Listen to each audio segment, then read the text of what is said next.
Bom, gente, bom dia a todos. Hoje a gente começa a conversa sobre um tópico novo, né? Agora a gente começa a falar sobre as vias anabólicas. Então, na primeira etapa da disciplina, a gente viu biomoléculas, as propriedades de cada grupo de moléculas. Aí passamos a ver as vias catabólicas de cada um desses grupos. E agora a gente começa a ver as vias anabólicas, como é que esses grupos de biomoléculas são sintetizados a partir de precursores mais simples, precursores com menor valor de energia livre. Então, da mesma forma que a gente começou para as moléculas, para as vias catabólicas, a gente começa as anabólicas pelos carboidratos também. Primeiro grupo de moléculas são os carboidratos, e a gente começa vendo a síntese de glicose. Essa síntese de glicose vai ser feita por uma via chamada de neoglicogênese. Já tinha comentado esse nome com vocês em algumas outras oportunidades aí, porque já apareceu um ou outro mecanismo de regulação que envolvia isso. Mas vamos dar uma olhada, então, de uma forma um pouquinho mais detalhada, como é que acontece essa neoglicogênese. Então, da mesma forma que a via catabólica de carboidratos era central para o metabolismo, a gente vai ver agora que a via anabólica também é um processo central, porque ela também recebe metabólitos de outras vias e também fornece precursores para a síntese de outros componentes. A gente vai ver que a glicólise e a neoglicogênese têm várias etapas em comum. Várias reações são exatamente a mesma reação na glicólise e na neoglicogênese, só que acontecendo em sentidos inversos. Mas não são todas. Tem algumas etapas, as etapas que fazem a regulação do processo, que são diferentes entre as vias. Vocês vão até lembrar da figurinha quando aparecer aqui a próxima figura que eu vou mostrar, vai ser aquela situação que você tem uma reação no sentido da glicólise, outra reação no sentido da neoglicogênese. O par produto-substrato é o mesmo, mas os mecanismos químicos são diferentes. E isso vai fazer com que essas vias possam ter uma regulação que a gente chama de coordenada e recíproca. O que é isso? Regulação coordenada acontece quando a gente tem o mesmo modulador regulando duas vias antagônicas. Então, por exemplo, a glicólise, que é a degradação de glicose até piruvato, uma via catabólica, e a neoglicogênese, que é a síntese de glicose a partir de piruvato, são vias antagônicas, são vias que têm sentidos opostos. No mesmo grupo de biomoléculas, mas são vias opostas. E a regulação é coordenada quando a gente tiver etapas em que o mesmo modulador regula as duas vias. Só que ela vai ser recíproca quando essa modulação for oposta. Quer dizer, o mesmo modulador estimula uma via e inibe a outra. A grande vantagem disso é que esse mecanismo de regulação impede ciclos fúteis. Se o mesmo modulador estimula uma via e inibe a outra, o que vai acontecer? Quando esse modulador está numa quantidade aumentada, uma das vias vai ser favorecida, vai ser estimulada, e a outra vai ser inibida, já que ele estimula uma e inibe a outra. Se a concentração desse modulador estiver inibida, então a via que é estimulada por ele não vai ter o estímulo, mas a via que é inibida por ele não vai ter a inibição, então inverte o processo. Certo? Vai ficar um pouquinho mais fácil de entender isso quando a gente discutiu a glicólise e neoglicogênese propriamente ditas. Tendo um exemplo concreto, fica mais fácil de entender. Essa figurinha aqui embaixo mostra a situação de integração da neoglicogênese a outras vias. Então, a gente vê aqui a neoglicogênese como esse processo central de formação de carboidratos, tá? Recebendo como fontes o glicerol, os intermediários do ciclo do ácido cítrico, o piruvato, que pode ou não vir do lactato, formando os intermediários da neoglicogênese, que vai levar à formação de glicose, de glicogênio, de glicoproteínas, de oligosacarídeos, de outros monossacarídeos. Então, a partir dessa via, a gente forma mono, oligo, polissacarídeos, que vão ser usados por animais. Aqui à direita está representado também o que acontece em plantas. Não estou dando muito destaque, porque não é o foco da nossa disciplina.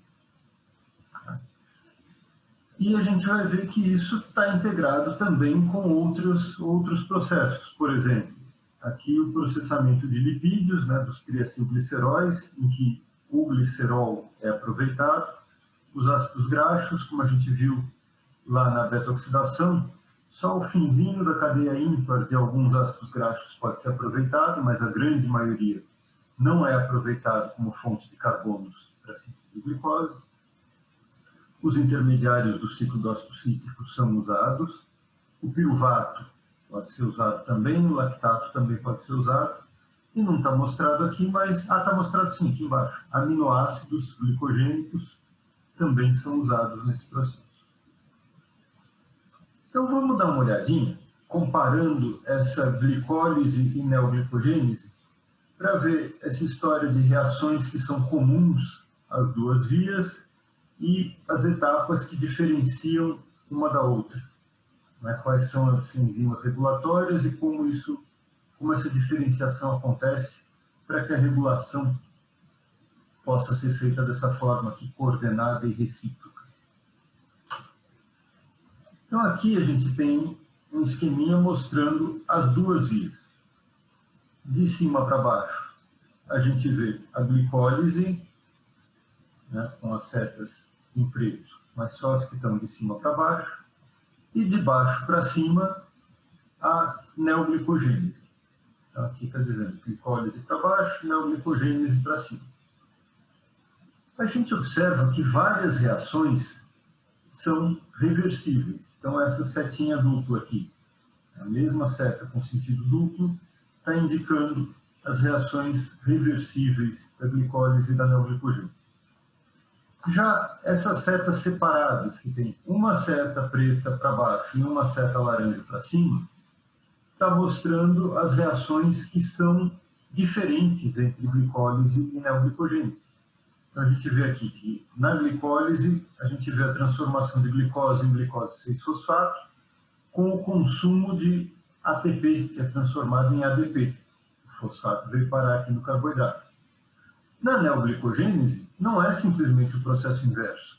Na neoglicogênese, a gente tem a liberação do fosfato como fosfato inorgânico, sem participação de nucleotídeos.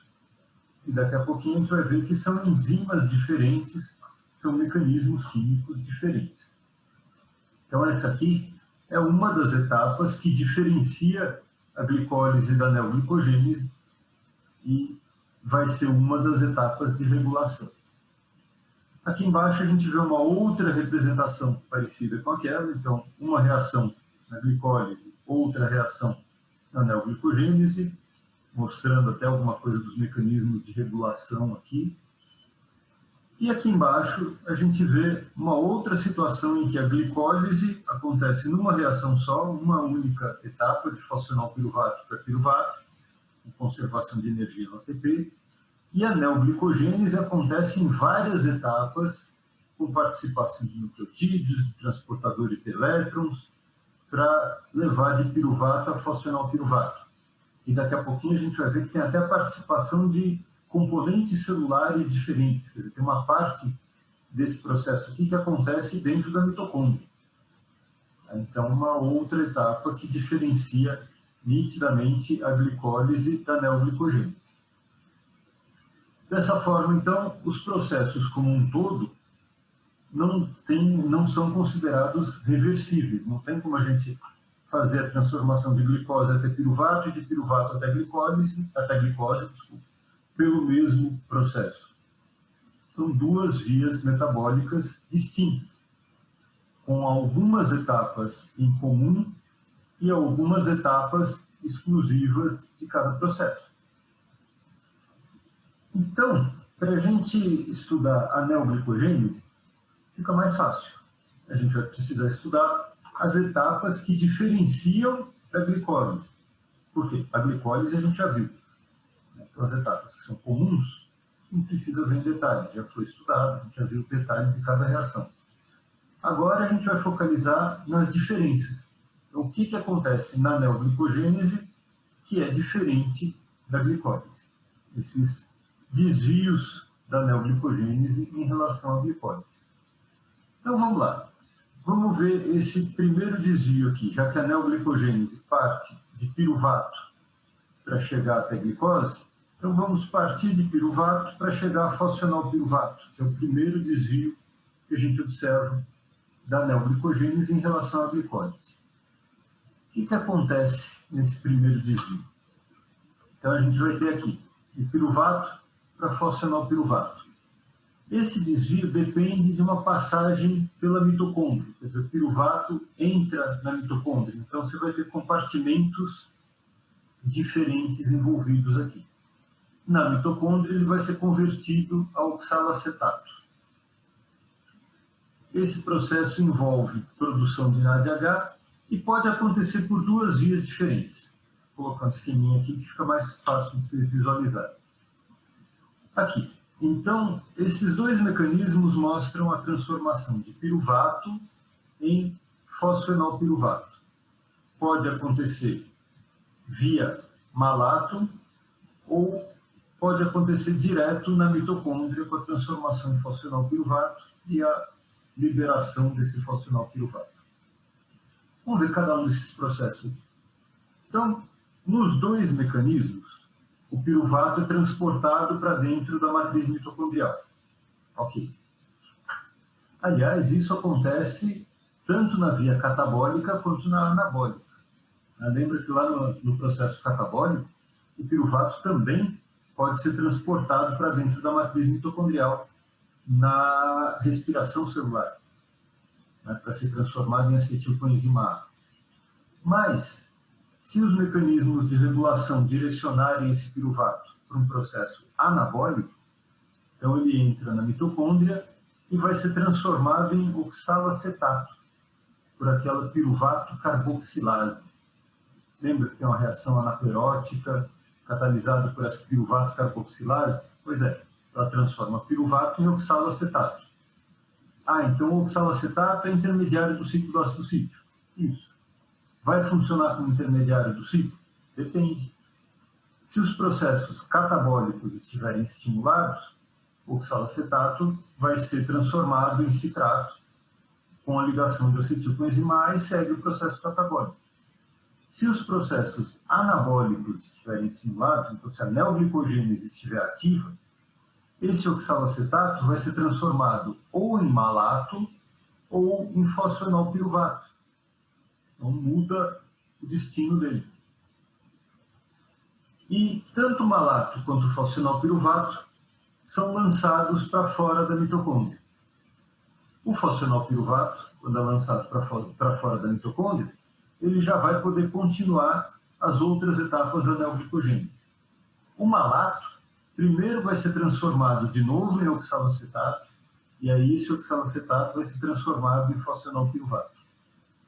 Então tem dois caminhos possíveis para transformar piruvato em fosfenolpiruvato. E como é que a célula escolhe? Que caminho ela vai fazer?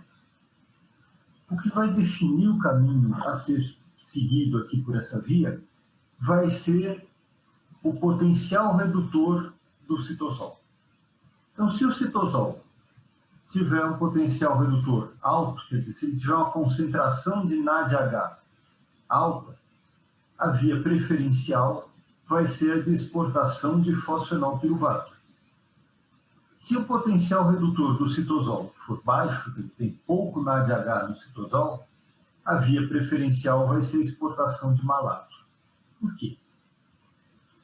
Se a gente prestar atenção aqui nessa via de exportação de malato, a gente vai ver que o malato é um mecanismo de transporte de potencial redutor.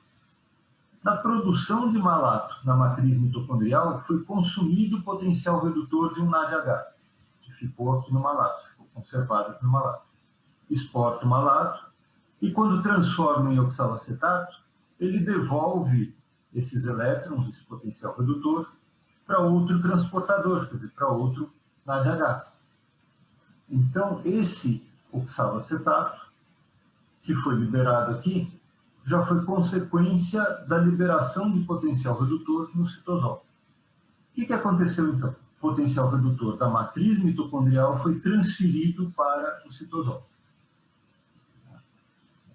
Foi produzido oxalacetato no citosol, e esse oxalacetato vai ser transformado em fosfenolpiruvato.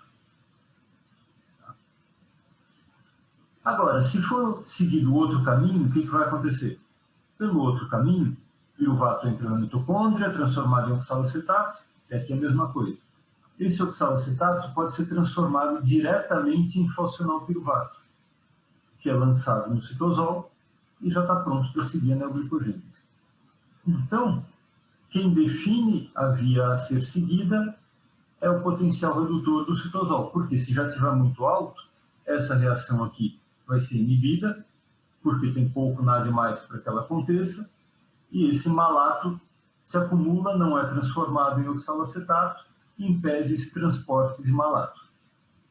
Portanto, a via preferencial passa a ser a de fosfenolpiruvato. Se o potencial redutor for baixo, a grande disponibilidade de NAD+, favorece esse processo via malato. Então, malato, novamente, sendo visto aqui como um transportador de potencial redutor entre mitocôndria e citosol. Aqui está sendo mostrado que esse processo via fosfenolpiruvato seria preferencial quando o piruvato vem do lactato. Na verdade, não é o fato do piruvato ter vindo do lactato. Esse piruvato que veio do lactato não é diferente desse outro piruvato que veio, por exemplo, da alanina. Mas, quando ele vem do lactato, a transformação de lactato em piruvato gera potencial redutor, gera NADH no citosol. Se gerou NADH no citosol, favorece a via que não transfere potencial redutor da mitocôndria. Então, quando o fosfenolpiruvato está sendo produzido preferencialmente a partir do lactato, ele segue a via de exportação do fosfenolpiruvato da mitocôndria. Por quê? Porque de lactato para piruvato você já produz NADH no citosol. Dúvidas até aqui? Professor, Oi. então o NADH ele inibe a via que não transforma malato, é isso? O NADH ele inibe a via que transporta malato. E se tem muito NADH, essa via aqui vai ser inibida. A via que transporta malato, que transporta potencial redutor, vai ser inibida. Uma vez que você tem muito NADH inibindo essa reação, pouco NAD+ para que ela aconteça, vai levar um acúmulo de malato que impede o seu transporte. Fez sentido? Obrigada. Tranquilo? Mais dúvidas?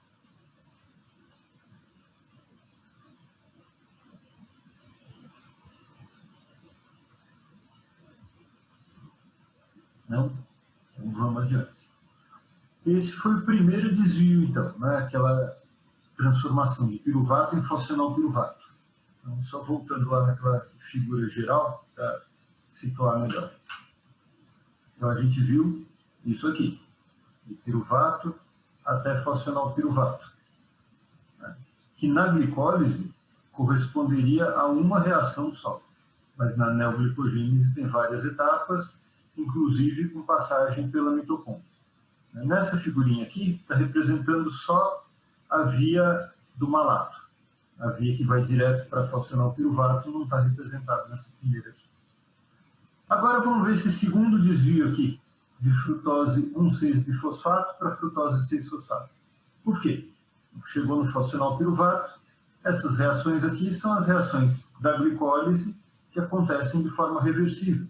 O fosfenolpiruvato vai ser transformado em 2-fosfoglicerato, depois em 3-fosfoglicerato, em 1,3-bifosfoglicerato com gasto de ATP, depois em gliceraldeído 3-fosfato com gasto de potencial redutor, e aí um gliceraldeído 3-fosfato mais uma dihidroxiacetona vão formar a frutose 1,6-bifosfato. Até aqui tudo reversível. Essa frutose 1,6-bifosfato vai ser transformada em frutose 6-fosfato. Vamos ver um pouquinho mais detalhado isso aqui, então. Então, de frutose 1,6-bifosfato para frutose 6-fosfato. É aquela situação que a gente tem uma reação também. Então, na glicólise tem uma reação, na neoglicogênese também é uma reação. Mas são reações diferentes. Na glicólise, o fosfato vem de um ATP para o carboidrato. A frutose tinha só o fosfato no carbono 6, passa a ter dois, um no carbono 1, outro no carbono 6. E o ATP perdeu um dos fosfatos. Na neoglicogênese, esses dois fosfatos aqui, desses dois fosfatos, um vai ser liberado, o fosfato do carbono 1, vai ser liberado como fosfato inorgânico. E o outro fosfato continua ligado ao carbono 6.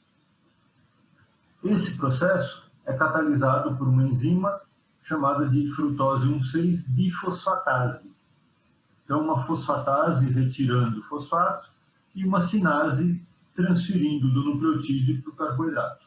Duas reações diferentes, catalisadas por enzimas diferentes, e daqui a pouquinho a gente vai ver com mecanismos de regulação diferentes também.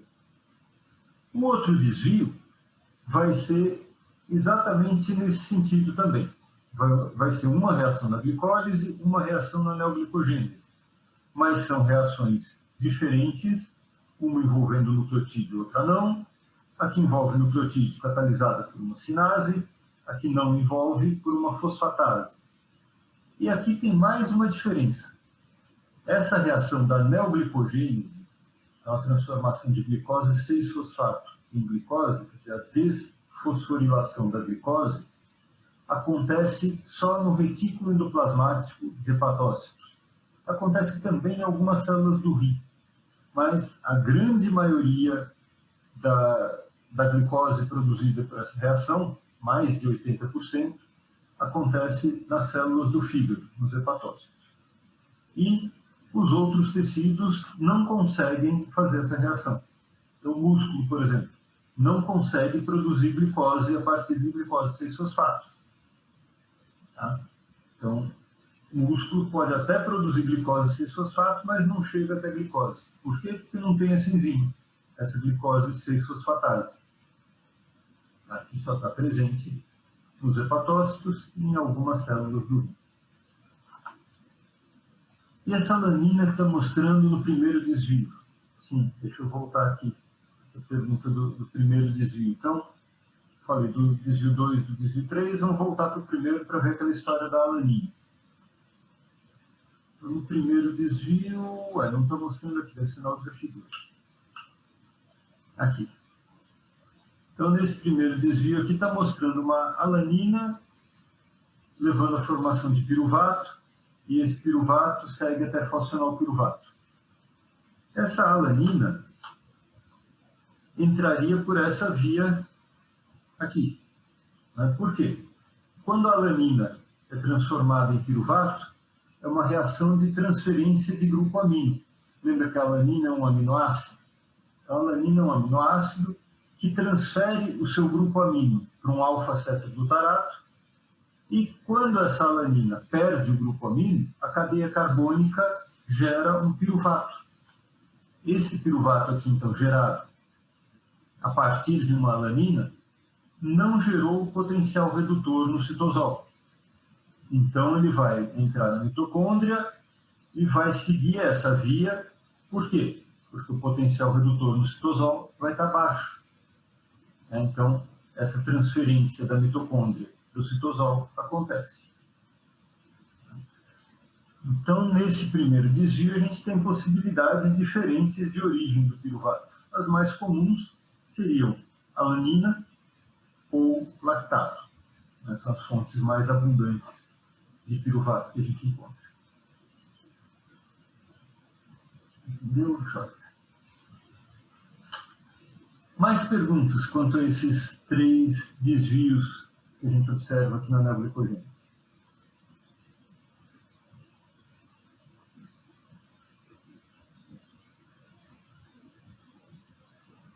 Tranquilo? Então deu para entender por que são processos, são vias metabólicas diferentes. Apesar de elas terem algumas reações que são comuns, que são reversíveis, tem 3 etapas que são irreversíveis e acontecem em mecanismos diferentes da glicólise para a neoglicogênese. No segundo desvio, tem diferença de lugar, igual ao terceiro ou não? Não. O segundo acontece no citosol. Tanto da glicólise quanto da neoglicogênese.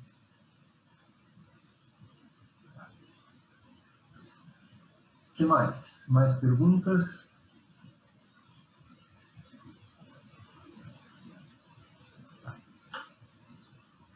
Como é que a gente observa, então, essa neoglicogênese em termos gerais? Ela é uma via anabólica, então ela precisa de energia para transformar moléculas mais simples, piruvato, em moléculas mais complexas, glicose. Então ela vai precisar de 2 piruvatos, que já tem uma quantidade de energia considerável, lembra que uma boa quantidade da energia de oxidação da glicose continua no piruvato. 2 piruvatos vão ser necessários aqui, vão ser usados como fonte de carbono para a formação da glicose. Além disso, ela consome 4 ATPs, 2 GTPs e 2 NADH. Vamos dar uma olhadinha aqui onde que isso acontece? Então, vamos lá. A gente vai ver aqui que tem consumo de ATP nessa transformação do piruvato para oxalacetato e de GTP de oxalacetato para fracionar o piruvato. Lembrando que isso parte de 2 piruvatos. Né? Então, a partir de 2 piruvatos, são 2 ATPs consumidos aqui e 2 GTPs consumidos aqui. Por que eu estou pulando essa história do NADH? Porque aqui ele foi oxidado, mas logo depois ele foi reduzido. Então, aqui foi só a transferência do potencial redutor. Então, eu não conto isso no saldo de energia. Como saldo, então, a gente tem, por enquanto, consumo de 2 ATPs, mais consumo de 2 GTPs. Vou anotar aqui, fica mais fácil.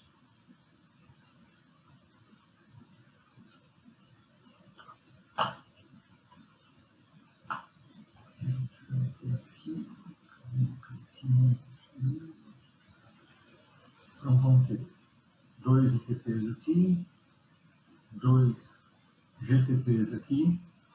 Depois, fosfenol piruvato para fosfoglicerato, nada. 3 fosfoglicerato, nada. Do 3 fosfoglicerato para 1,3-bifosfoglicerato, consome mais 2 ATPs. Consome 2 ATPs aqui. Depois, do 1,3-bifosfoglicerato para o gliceraldeído 3-fosfato, 2 NADHs que são consumidos. Aí junta as 2 trioses para formar a hexose, a frutose 1,6-bifosfato, que vai ser transformada em frutose 6-fosfato, que vai ser transformada em glicose. Aqui só liberou fosfato inorgânico, não teve nada de nucleotídeo. E aqui também só libera fosfato inorgânico, não tem nada de nucleotídeo. Então, em termos de saldo de energia, nós vamos ter 2 ATPs aqui, mais 2 ATPs aqui, 4, mais 2 GTPs, mais 2 NADH. Se a gente considerar a energia conservada no ATP equivalente à conservada no GTP e também considerar a possibilidade de transferência de fosfato do GTP para o ADP, então esse GTP aqui poderia ser considerado como se fosse ATP. Quer dizer, a gente teria 6 nucleotídeos trifosfato consumidos para a formação de uma glicose, além dos 2 NADH. E se for considerar metabolismo aeróbio, são 2 transportadores de elétrons que deixam de ir para a cadeia de transporte. Lembra lá do saldo da glicólise? Quer dizer, na glicólise a gente tinha a produção de 4, o consumo de 2. Então, um saldo de 2 ATPs na glicólise, mais a conservação de energia em 2 NADs reduzidos. Então, o saldo de energia da glicólise eram 2 NADH e 2 ATPs. Se isso fosse um ciclo fútil, se a célula conseguisse fazer glicólise e neoglicogênese ao mesmo tempo, o que iria acontecer? Quando ela vai de glicose para piruvato, ela produz 2 ATPs e 2 NADH. Aí ela volta de piruvato para glicose, consome os 2 NADH que produziu e consome 6 ATPs. Então consome os 2 que produziu e mais 4, que tem que vir de algum outro lugar. Aí essa glicose vai para ATP de novo. Mais um saldo de 2 ATPs e 2 NADH. Volta de piruvato para glicose outra vez. Consome os 2 NADH que produziu, consome os 2 ATPs que produziu e consome mais 4. Tem que vir de algum outro lugar. Então, se glicólise e neoglicogênese formassem um ciclo fútil, a cada repetição desse ciclo, a gente teria simplesmente um saldo negativo, um consumo de 4 ATPs que teriam que vir de alguma outra fonte. Seria simplesmente uma via de dissipação de energia, sem gerar nenhum produto aproveitável pela célula. Por quê? O produto que é o piruvato vai ser usado para fazer glicose, o produto que é a glicose vai ser usado para fazer piruvato. E fica repetindo esse processo, só dissipando energia. Então, é muito importante que esse ciclo fútil não aconteça. Não haja essa dissipação de energia, esse consumo de ATP. A gente viu, então, o consumo dos 2 piruvatos, dos ATPs, dos 4 ATPs, dos 2 GTPs e dos 2 NADH. Então, esse seria o balanço energético da neoglicogênese. A gente observa que essa neoglicogênese pode usar diferentes fontes de carbonos para a formação de glicose. Então, de onde vêm os carbonos para fazer a molécula de glicose? Tem uma pergunta aqui, mas no caso do piruvato, do lactato, ainda é o mesmo gasto energético? Vamos ver aqui. Piruvato que vem do lactato. Sim, o gasto energético é o mesmo. Se diz por conta dessa redução do NAD? De fato, no lactato, quando você faz piruvato a partir do lactato, o gasto é menor, porque você tem essa conservação de NAD. De fato, aqui você consegue conservar. Não vai ser uma conservação muito eficaz, porque esse NAD está sendo gerado no citosol e ele não vai ser usado na cadeia de transporte durante um mecanismo anabólico. Porque se esse mecanismo anabólico está ativo, a gente vai ter o consumo do NAD no próprio citosol.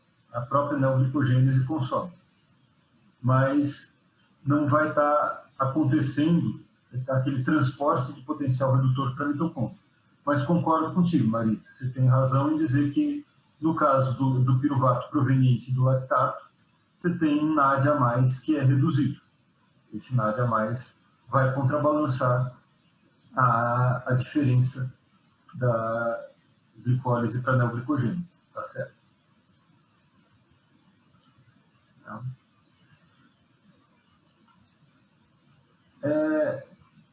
Aproveitar que voltei ao assunto para demanda de energia. Então, mais dúvidas ou mais comentários em relação ao consumo de energia pela neoglicogênese, ao balanço energético de neoglicogênese e de glicólise versus neoglicogênese, em comparação?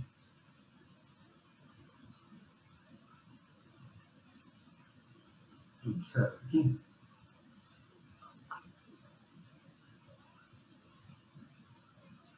Tá. Então, vamos lá. Quais vão ser as possíveis origens dos carbonos para formar uma molécula de glicose? O que a gente viu até agora, dando destaque, foi lactato e piruvato. Então, lactato transformado em piruvato, piruvato entra na mitocôndria e dispara esse processo. Mas quando o piruvato entra na mitocôndria, ele vai ser transformado em oxalacetato. Vou voltar lá na figurinha. Quando o piruvato entra na mitocôndria, ele vai ser transformado em oxalacetato, independente da via que isso siga. Então, ele já passa por um intermediário do ciclo do ácido cítrico. E esse oxalacetato pode ser transformado em malato, que é um outro intermediário do ciclo do ácido cítrico. Então, intermediários do ciclo do ácido cítrico são usados como fonte de carbono para fazer glicose. São usados como precursores da neoglicogênese. O oxalacetato é consumido como precursor da neoglicogênese. Ah, mas e se ele veio do piruvato? Bom, se ele veio do piruvato, você teve uma reação anaclerótica que formou o intermediário e depois esse intermediário foi consumido. Mas, de qualquer forma, o que é usado é o intermediário do ciclo do ácido cítrico. E aqui está sendo usado oxalacetato e malato. Mas e os outros intermediários? Dá para usar citrato, por exemplo, como fonte de carbono para fazer glicose? Dá. Lembra que o ciclo do ácido cítrico, o nome já diz, é uma via cíclica. Então, qualquer intermediário pode produzir qualquer outro intermediário. Então, se eu tiver citrato, eu posso dar uma volta no ciclo e chegar até o oxalacetato e tirar esse oxalacetato para fazer glicose. Então, intermediários do ciclo do ácido cítrico são fontes de carbono, são pontos de entrada para a neoglicogênese. Aminoácidos glicogênicos. O exemplo que a gente viu agora foi a alanina. A alanina é aquele mecanismo de transporte de grupo amino do músculo para o fígado e transporta também a cadeia carbônica do piruvato do músculo até o fígado. E no fígado, essa cadeia carbônica vai ser usada na neoglicogênese e o fígado exporta essa glicose na circulação, que vai ser usada novamente pelo músculo. Então, a alanina é usada nesse processo com muita abundância. Mas todos os aminoácidos glicogênicos, então todos aqueles aminoácidos cuja cadeia carbônica pode ser usada para a formação de intermediários do ciclo do ácido cítrico ou intermediários da própria neoglicogênese, são fontes de carbono para a síntese de glicose. Comentei sobre lactato e piruvato, que são mais comuns. A obrigatoriedade de passagem por intermediários do ciclo do ácido cítrico, então mesmo que esses carbonos tenham vindo do lactato ou do piruvato ou dos aminoácidos, isso passa pelos intermediários do ciclo do ácido cítrico, vai passar por oxalacetato para poder seguir até funcionar o piruvato. Então, isso faz com que qualquer outro intermediário do ciclo do ácido cítrico possa ser usado. E aí eu estava começando a falar da história do glicerol. O glicerol, que é um componente dos lipídios. Lembra lá dos triacilgliceróis, que são 3 ácidos graxos esterificados a um glicerol. Então, quando acontece a ação das lipases para a liberação desses componentes, o glicerol vai ser usado para a formação de trioses, de hidroxiacetona-fosfato e glicerol 3-fosfato. E aí, esses daí são usados na produção de glicose, se a via anabólica estiver estimulada. Só lembrando a questão dos ácidos graxos, né, como a gente viu lá na beta-oxidação, os ácidos graxos de cadeia par não têm como ser aproveitados como fonte de carbono para produção de glicose. Por quê? Todos os carbonos dos ácidos graxos de cadeia par vão ser usados para a produção de acetilcoenzima A. Já os de cadeia ímpar, a maior parte da cadeia carbônica deles também é usada para a produção de acetilcoenzima A, mas no finalzinho da beta-oxidação desses de cadeia ímpar, sobram 3 carbonos que são usados para a produção de succinilcoenzima A, que é intermediário do ciclo do ácido cítrico, e esse sim é transformado em oxalacetato e pode ser usado como fonte de carbonos na neoglicogênese. O acetilcoenzima A, está bem claro aqui, não é usado como fonte de carbono na síntese de glicose. Os carbonos do grupo acetil não são incorporados à molécula de glicose. Mas a oxidação desse acetilcoenzima A no ciclo do ácido cítrico fornece energia que é necessária à síntese da glicose. Então, a neoglicogênese demanda energia, e essa energia pode vir, sim, do acetilcoenzima A proveniente dos lipídios. Ok? Aí tem um último ponto que a gente precisa ver ainda hoje, que é começar a entender como é que funciona o controle dessa via. Um dos aspectos de controle é como essa via vai ser controlada em função da disponibilidade de piruvato. Então, esse piruvato ele pode ser usado em caminhos diferentes. Ele pode seguir um caminho anabólico da neoglicogênese ou um caminho catabólico. Acetilcoenzima A é processo de respiração. O que vai definir isso? Isso vai depender de, por exemplo, estímulos às enzimas que transformam esse piruvato. Então, o piruvato vai ser transformado em oxalacetato pela piruvato carboxilase e vai ser transformado em acetilcoenzima A por aquele complexo piruvato desidrogenase. Esses dois complexos enzimáticos vão ser modulados por acetilcoenzima A. Então, um aumento na concentração de acetilcoenzima A vai permitir tanto um estímulo ao piruvato carboxilase quanto a inibição do piruvato desidrogenase.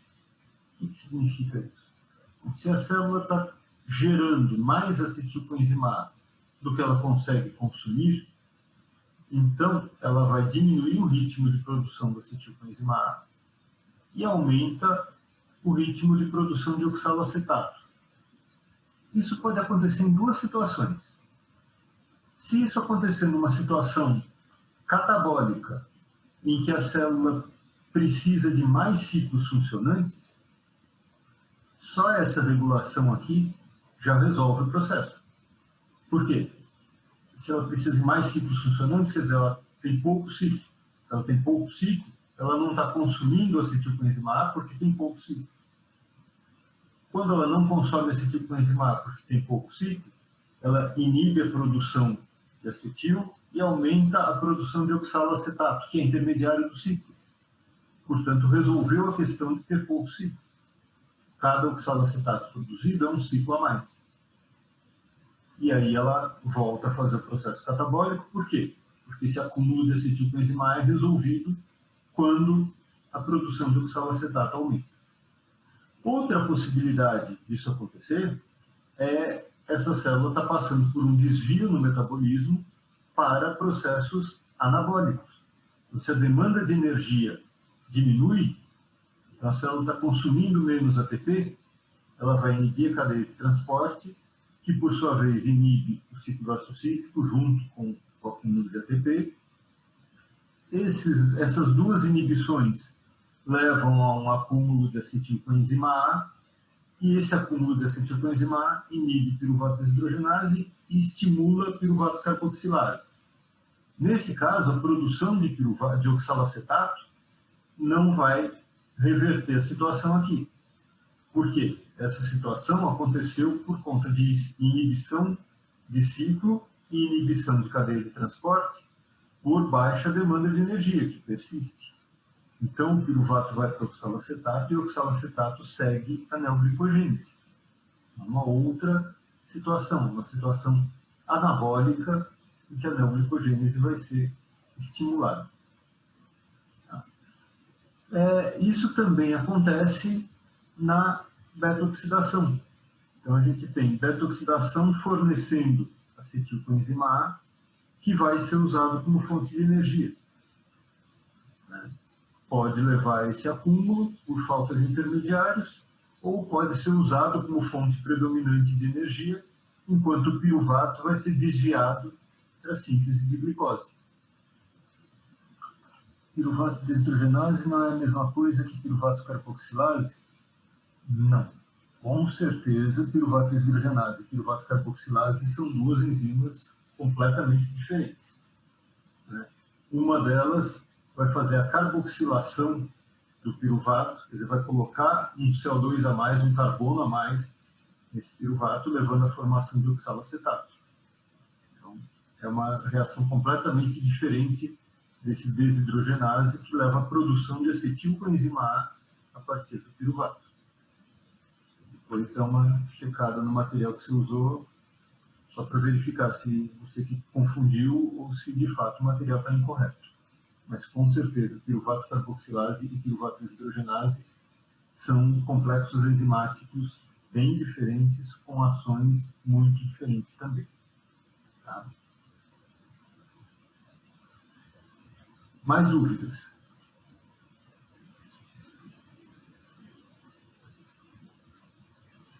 Tá. Então, o que eu acabei de comentar com vocês é o processo de regulação em função de demanda de energia, definindo destinos do piruvato. Agora, ainda falta a gente discutir a questão da regulação em função de oferta de glicose. O que acontece com a célula quando existe muita glicose circulante ou quando existe pouca glicose circulante? E aí a gente vai passar por um processo que depende de regulação hormonal. Então existe aquele balanço entre dois hormônios chamados de insulina e glucagon, que vão ser liberados pelo pâncreas em função da presença de aumento ou diminuição na concentração de glicose circulante. E isso vai levar a variações no metabolismo, definindo se essas células do fígado vão preferencialmente usar a glicose como fonte de energia, e talvez até como fonte de precursor para armazenamento, ou se essas células vão sintetizar glicose, vão usar ácidos graxos como fonte de energia e fazer a síntese de glicose. Eu não vou discutir isso agora, eu vou reservar uma das aulas de amanhã para fazer essa discussão em mais detalhes. Tá? Eu só vou colocar a figura aqui para dar uma noção de que o principal ponto de regulação em função da concentração de glicose disponível vai ser essa transformação entre frutose 1,6-bifosfato e frutose 6-fosfato.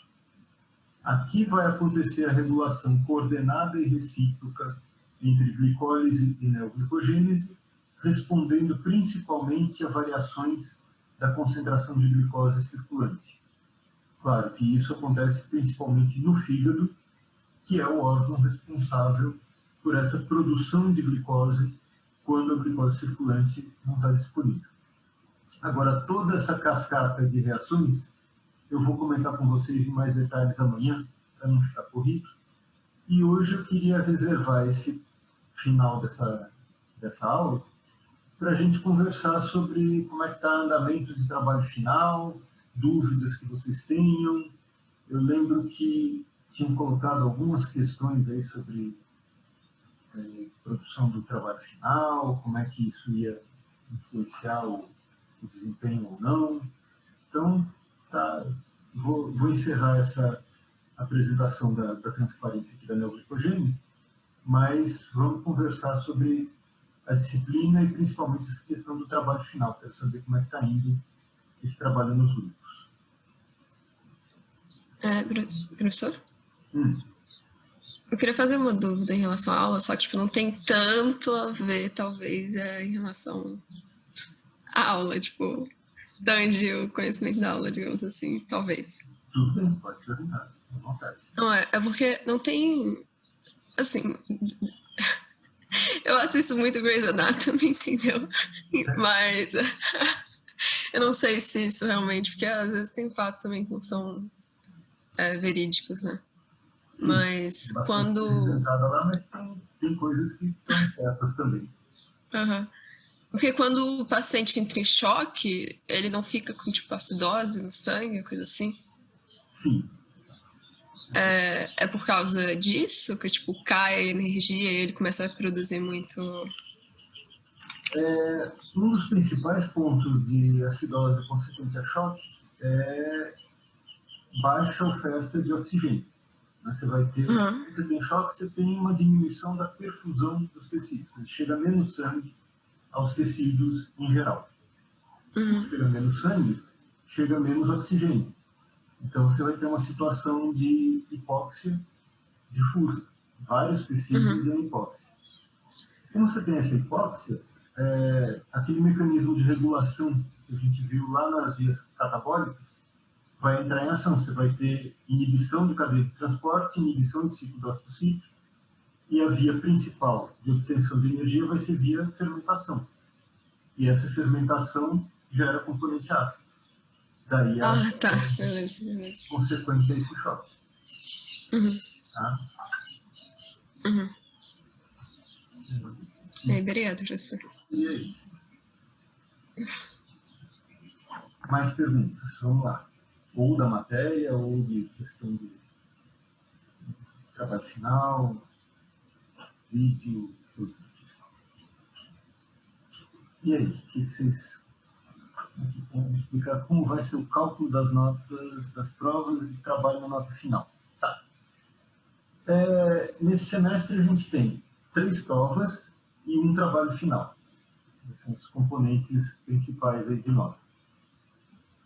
Para calcular a média final, a gente vai fazer a média aritmética das 3 provas. Então, prova 1 mais 2 mais 3 dividido por 3. Essa média das provas vai ser multiplicada por 2. Então, tem a média das provas vezes 2, mais a nota do trabalho final, e divide por 3. Então, a média das provas tem peso 2. O trabalho final tem peso 1. Então, vai ser média das provas vezes 2, mais nota do trabalho final, e divide tudo por 3. Estou fazendo um texto. Eu já não coloquei esse texto no Aprender, porque a impressão que sim, posso ter feito bobagem e não ter colocado lá. Mas eu acho que eu já coloquei a questão das regras do trabalho final lá. Deixa eu só dar uma olhadinha.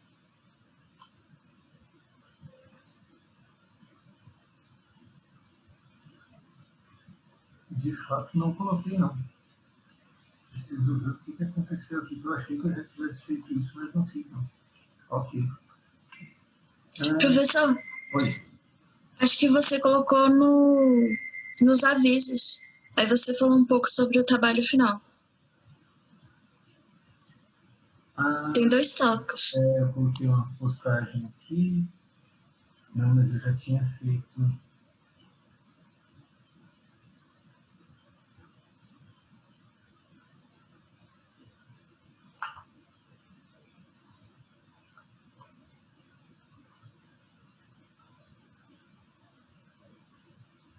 Mas não era só isso, não. Eu já tinha colocado um pouco mais de detalhes. Eu preciso ver o que aconteceu aqui.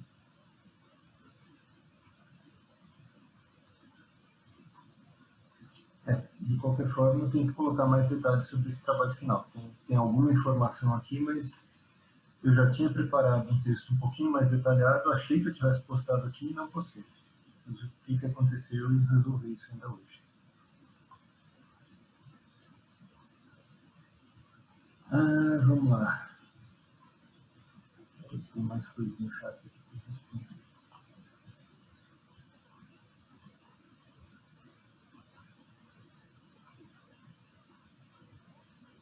trabalho valerá 10 pontos? Sim, a nota do trabalho final vale de 0 a 10, mas essa nota tem peso 1 comparado com a média das provas. Então, vai ser o cálculo das notas, então, expliquei, né? Média aritmética das provas, peso 2, e trabalho final, peso 1. Média das provas multiplica por 2, soma com o trabalho final e divide tudo por 3. Esse texto eu preciso colocar para vocês, terminar, deve ter tido algum probleminha lá que achei que tinha postado e não postei. O assunto do trabalho final tem que ser relacionado à medicina veterinária? Não obrigatoriamente. Não é obrigatório ter relação com a veterinária. Mas é importante que seja relacionado aos temas da bioquímica, principalmente com foco em animais. Então, evitar, por exemplo, vou fazer um sobre fotossíntese. Tá, mas não tem muito a ver. Tá? Não é o fim do mundo, não vai perder pontos por causa disso, mas seria interessante que tenha relação com bioquímica animal. Pode entrevistar algum convidado? Pode, sem problema nenhum. Questão de pontos, já expliquei. Perdi a última prova, porém tem um atestado de 7 dias. Tem uma receita comprovando que está no hospital. Você pode fazer a prova substitutiva. Sim, perdeu a prova, está com atestado, pode fazer substitutiva. Quantos pontos de trabalho? Então, já expliquei essa história de como é que calcula a nota do trabalho. O trabalho vale 10 pontos, esses 10 pontos têm peso 1. A média das provas também 10 pontos, só que os 10 pontos da média das provas têm peso 2. Então, a nota de 0 a 10 da média das provas vai ser multiplicada por 2, soma com a nota de 0 a 10 do trabalho final e divide por 3. Me digam aí se ficou clara essa questão de pontuação.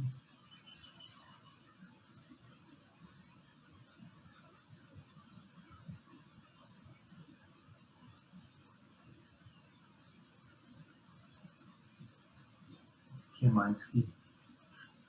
Como é que estão indo os trabalhos? Os grupos já estão prontos? Vocês já estão começando a trabalhar alguma coisa com isso? Tem alguém que gostaria de colocar em linhas gerais como é que está o andamento do trabalho no grupo?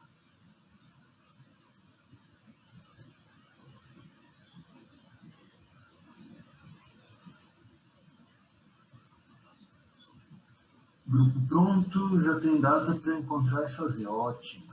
Já definiu o grupo e já definiu as linhas gerais de como vai ser, né? Por enquanto, só os integrantes e o tema. Tá. Então, esses grupos aí da Luísa e da Andressa, que parece que tem...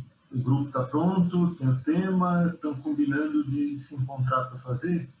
Seria interessante se já avançarem um pouco mais, então, para já definir como é que vão ser as linhas gerais, como é que vai ser feito, que tipo de vídeo que vocês vão fazer, como é que vai ser a estratégia do grupo de vocês. Quase todos os grupos já têm um tema, ótimo, é muito bom. O grupo já definiu um tema. Agora o grupo precisa se reunir e definir, ou conversar por alguma plataforma, aí, claro, se reunir virtualmente e definir como vai abordar esse tema. Que não teve uma pessoa que perguntou se pode ser entrevista. Então, vai fazer entrevista, vai fazer animação, vai fazer uma explicação em que cada pessoa do grupo apresenta uma pequena parte, depois tem um desfecho juntando tudo, como é que vai ser abordado o tema, vai ser na forma de curiosidades ou alguma explicação da bioquímica ou aplicação, como é que vocês vão fazer. Precisa começar já a planejar a parte prática. Como que vai ser feito isso? E começar a dividir tarefas no grupo, quem que vai fazer o quê. Então, por exemplo, quem perguntou aí da entrevista, tá? Então, quem que vai contactar a pessoa a ser entrevistada ou as pessoas a serem entrevistadas, quem que vai fazer o roteiro da entrevista, quem que vai fazer a entrevista, quem que vai gravar o vídeo, quem que vai editar, e assim por diante.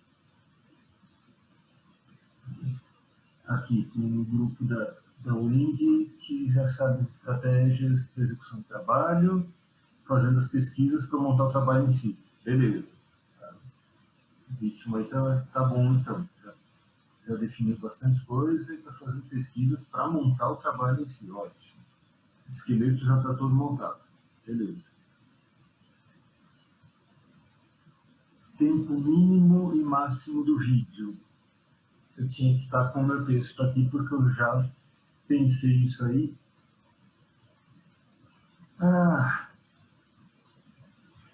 Deixa eu acho aqui. Vou confirmar isso. Eu preciso confirmar. Eu acho que era o máximo, com certeza, é 15 minutos. O mínimo, eu acho que eu tinha planejado de 10 minutos. Mas preciso confirmar isso e colocar esse material ainda hoje para vocês.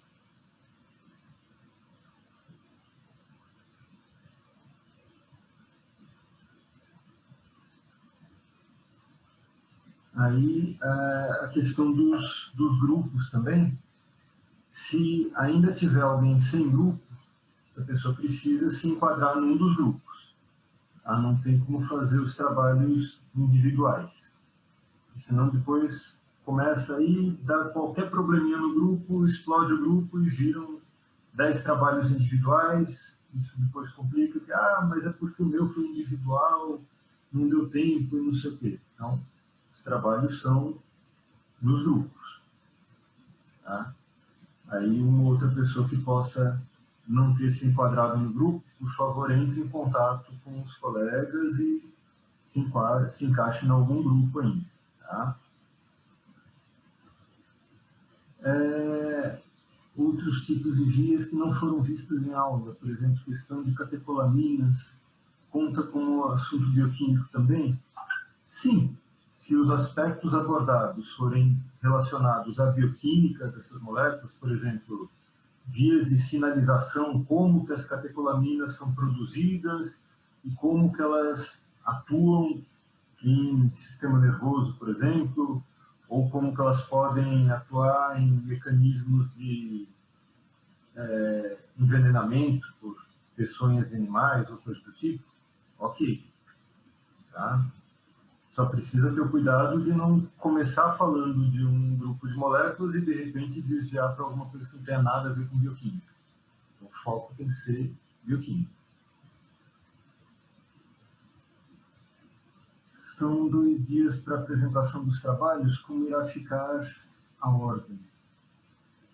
Eu ainda vou definir a ordem dos grupos, provavelmente por número de grupos, vou sortear essa ordem. Não vai ter uma ordem pré-definida, alfabética ou coisa do tipo. Vai ser uma ordem sorteada para não ter história de mas tal grupo foi beneficiado porque foi o último a apresentar, teve mais tempo. Essa ordem de apresentação vai ser definida no primeiro dia. Então, todo mundo tem que estar com o material pronto, como se fosse a primeira apresentação.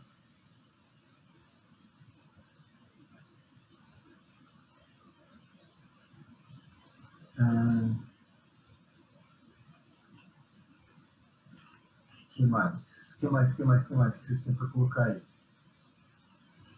Deixa eu ver. Aqui.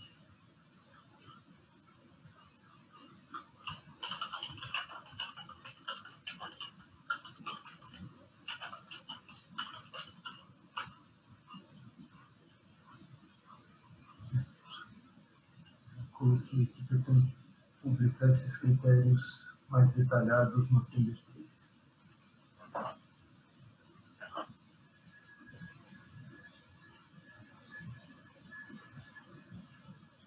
O que mais, gente?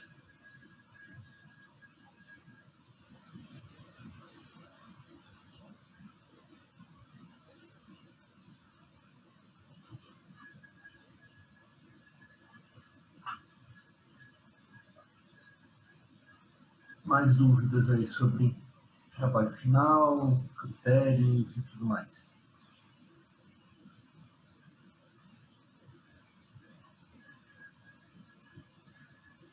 Não? Já assinaram a presença? Sim, na primeira parte da aula o pessoal colocou presença lá. Se alguém não colocou presença na primeira parte, pode colocar agora.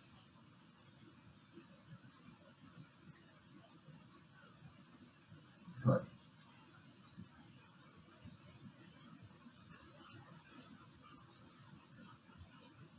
que mais, gente? Mais dúvidas? Mais alguma coisa, algum aspecto de trabalho final, avaliação, algum ponto a ser discutido?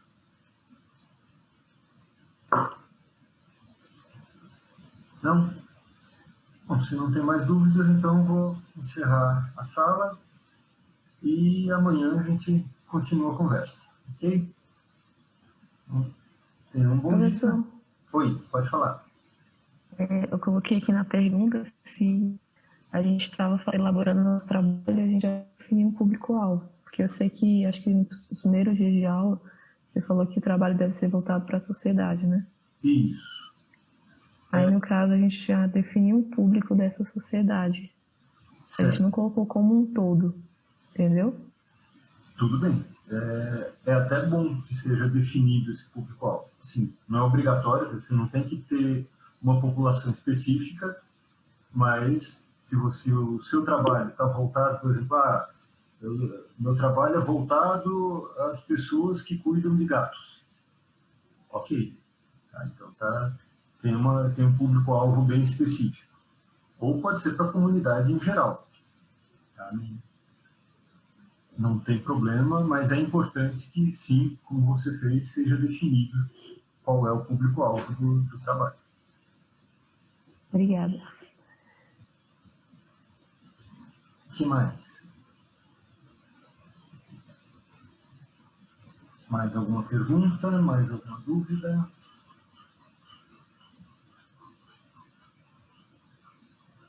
Não? Então tá, pessoal. Obrigado pela participação e nos vemos amanhã às 8. Tenham um bom dia. Bom dia, professor. Bom dia, professor. Obrigada. Tchau, tchau. Obrigada.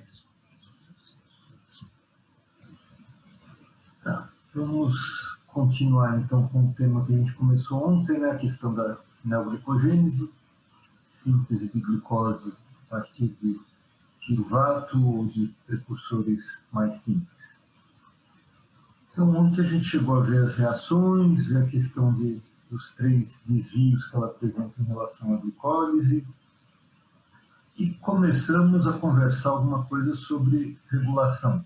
Nós chegamos a ver essa regulação aqui a partir do piruvato, quais seriam os possíveis destinos e como é que seria o controle em função da demanda de energia. E aí ficou para hoje a conversa sobre a regulação em resposta à concentração de glicose circulante. Então a gente vê aqui que essa etapa entre frutose 6-fosfato e frutose 1,6-bifosfato, na glicólise, acontece pela fosforilação do carboidrato, consumindo fosfato do ATP, e na neoglicogênese acontece com a desfosforilação, retirada desse fosfato do carbono 1, na forma de fosfato inorgânico. Agora, observando essas duas reações aqui, a gente vê então que elas são catalisadas por 2 enzimas diferentes, e essas enzimas apresentam mecanismos de regulação diferentes também. Tá? Então a gente vê aqui que a glicólise ela pode ser inibida pela presença de citrato e de ATP, então uma regulação aqui em função da demanda de energia, né? Se tiver muito ATP, diminui a atividade da glicólise, e é estimulada por ADP, então de novo em função da demanda de energia, por ANP, então, também em função da demanda de energia. Já a neoglicogênese tem um mecanismo de regulação um pouco mais simples. Ela vai ser inibida por ANP, então, coordenando aqui a questão da demanda de energia. Então, se chegou a aumentar a concentração de ANP, estimula a glicólise e inibe a neoglicogênese. E tem um outro ponto, que é essa frutose 2,6-bifosfato, que vai funcionar também como um modulador para as duas vias. Então, a frutose 2,6-bifosfato estimula a glicólise e inibe a neoglicogênese ao mesmo tempo. Note que a posição do fosfato aqui é diferente, né? O intermediário da via é a frutose 1,6-bifosfato. O modulador da via é a frutose 2,6-bifosfato. Então tem um fosfato no carbono 2 e outro fosfato no carbono 6. E da onde surge isso aqui? Essa frutose 2,6-bifosfato vai ser controlada em função da presença de glucagon ou não. Quer dizer, glucagon é um daqueles hormônios liberados pelo pâncreas em resposta à concentração de glicose circulante. O que a gente vai ver aqui então? Quando aumenta a concentração de glicose circulante, o pâncreas detecta isso e libera insulina. Já quando diminui a concentração de glicose circulante, esse pâncreas também detecta e libera o glucagon. Então, o glucagon vai ser liberado quando o pâncreas detecta uma diminuição na concentração de glicose circulante. Esse glucagon, quando é liberado e quando é detectado pelos receptores das células do fígado, os hepatócitos, ele desencadeia a liberação de AMP cíclico. Então, vai ter um aumento na concentração de AMP cíclico, que, por sua vez, é um estimulador de uma enzima chamada proteína sinase. Essa proteína sinase, ela vai promover a fosforilação de um complexo, frutose bifosfatase 2, fosfofrutosinase 2. Então, ela transforma esse complexo na forma fosforilada. Quando esse complexo está fosforilado, ele catalisa a transformação de frutose 2,6-bifosfato em frutose 6-fosfato. Então, em resumo, aumenta o glucagon, aumenta o AMP cíclico, estimula a proteína sinase, fosforila o complexo, consome frutose 2,6-bifosfato. De uma forma indireta, então, o aumento de glucagon leva a uma diminuição da concentração de frutose 2,6-bifosfato. Se diminui frutose 2,6-bifosfato, o que vai acontecer com as nossas duas vias aqui, a glicólise e a neoglicogênese? A frutose 2,6-bifosfato estimula a glicólise e, ao mesmo tempo, inibe a neoglicogênese. Então, quando tem uma molécula de frutose 2,6-bifosfato estimulando a glicólise, ligada no sítio alostérico da fosfofructinase 1, tem outra molécula de frutose 2,6-bifosfato inibindo a neoglicogênese ligada em outro sítio alostérico da frutose 1,6-bifosfatase. Bom, se esse componente, ao mesmo tempo, estimula a glicólise e inibe a neoglicogênese, e o glucagon faz com que ele seja diminuído, então, o glucagon faz com que diminua a concentração do estimulador da glicólise e do inibidor da neoglicogênese. Bom, se o glucagon diminui a concentração desse estimulador da glicólise, então ele desfavorece a glicólise. Ele diminui a velocidade da glicólise. E se ele diminui a concentração do inibidor da neoglicogênese, ele favorece a neoglicogênese. Então, o que vai acontecer? O glucagon inibe a glicólise por tirar o estimulador e estimula a neoglicogênese por tirar o inibidor. Então, quando a gente está na presença de uma situação em que a concentração de glicose circulante é baixa, a glicólise vai ser inibida e a neoglicogênese vai ser estimulada no fígado. É interessante que a célula faça isso? Sim. O fígado vai, então, ter esse papel de regulação da concentração de glicose circulante. Por quê? Quando a concentração de glicose circulante baixa, ele deixa de consumir glicose, ele diminui bastante o consumo de glicose e começa a produzir glicose que vai ser lançada na circulação, mantendo um nível de glicose adequado aos outros tecidos, principalmente os que demandam quase que exclusivamente glicose, como o sistema nervoso. O sistema nervoso depende de glicose ou de corpos cetônicos. Ele vai produzir glicose aqui, lançando isso para os neurônios, para as hemácias, que dependem exclusivamente de glicose. Então, a gente vai ter essa situação compensada aqui. Vamos lá, gente. Dúvidas nesse processo? Não é um negócio tão intuitivo.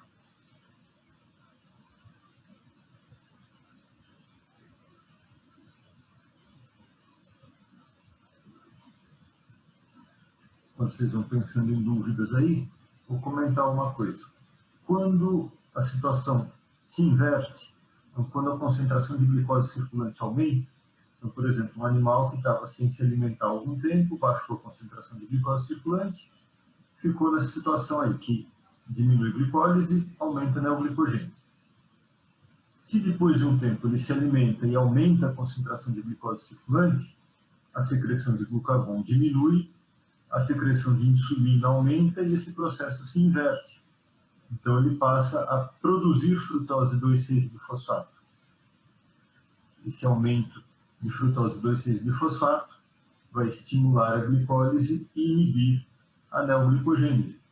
Então, quando a concentração de glicose circulante aumenta, ele passa a consumir glicose preferencialmente e deixa de sintetizar glicose. Me perdi na parte que estimula e inibe. Então, o glucagon vai levar indiretamente a um consumo de frutose 2,6-bifosfato. Está lá novamente de onde sai a frutose 6-fosfato. A frutose 6-fosfato ela é intermediário das duas vias, tanto da glicólise quanto da neoglicogênese. Então, na glicólise, vem lá de glicose 6-fosfato e frutose 6-fosfato. A gente vai ter aqui essa história.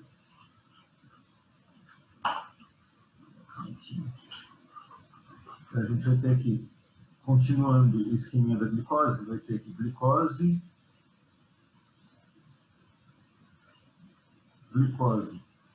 6-fosfato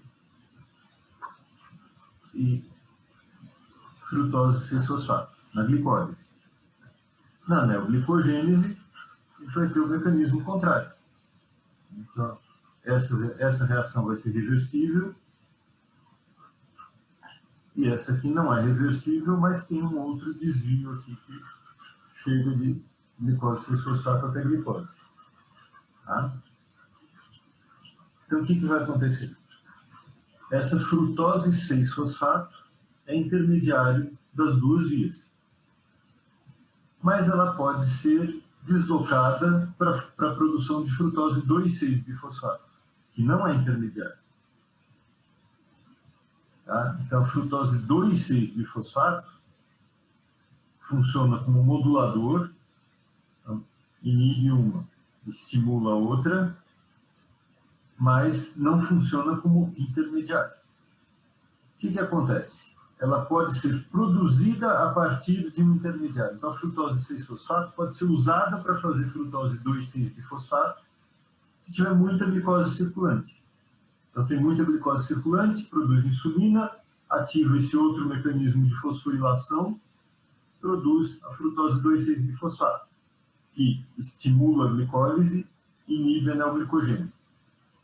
Se a situação for inversa, tem pouca glicose circulante, então a frutose 2,6-bifosfato que estiver disponível vai ser transformada na frutose 6-fosfato, e aí a glicólise perde o estimulador, então a glicólise vai ser inibida, e a neoglicogênese perde o inibidor, então ela vai ser estimulada.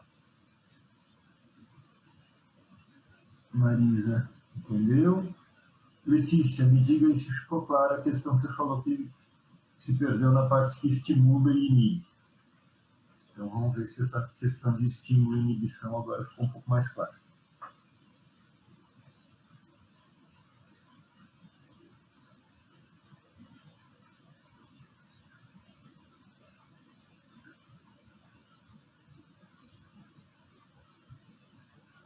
Tudo certinho ou ainda tem alguma dúvida nesse mecanismo? Como é que isso acontece? Consegui entender, beleza. Professor, Oi, a frutose 2,6-bifosfato só pode ser produzida a partir da 6-fosfato? Ou tem outro meio? não, é a partir da 6-fosfato que é produzido. Porque você viu algum outro mecanismo envolvendo frutose 2,6-fosfato? Não. Essa mesmo. Obrigada. Tá. Então, a frutose 2,6-fosfato ela vem da 6-fosfato. Tá? Esse mecanismo, então, que eu comentei com vocês, é aquele sistema que eu tinha falado ontem de regulação coordenada e recíproca. Né? Por que ela é coordenada? Porque é o mesmo modulador interferindo nas duas vias. Então, as duas vias são coordenadas por esses moduladores comuns. E é recíproca por quê? Porque esse modulador comum estimula uma ao mesmo tempo em que inibe a outra. Então, como ele tem ações inversas nas duas vias, essa regulação é chamada de recíproca. E como ele interfere nas duas ao mesmo tempo, é chamada de coordenada. Ok? Lembrando um pouquinho daquelas características das enzimas, se a gente der uma olhada nos gráficos de atividade enzimática, de cinética enzimática, tanto da frutose 1,6-bifosfatase quanto da fosfofrutossinase 1, a gente vai observar uma coisa interessante. Aqui, a gente vê os gráficos para a frutose 1,6-bifosfatase, aqui do lado esquerdo. Então, a frutose 1,6-bifosfatase. Na ausência de frutose 2,6-bifosfato, que menos frutose 2,6-bifosfato, ou na presença de frutose 2,6-bifosfato.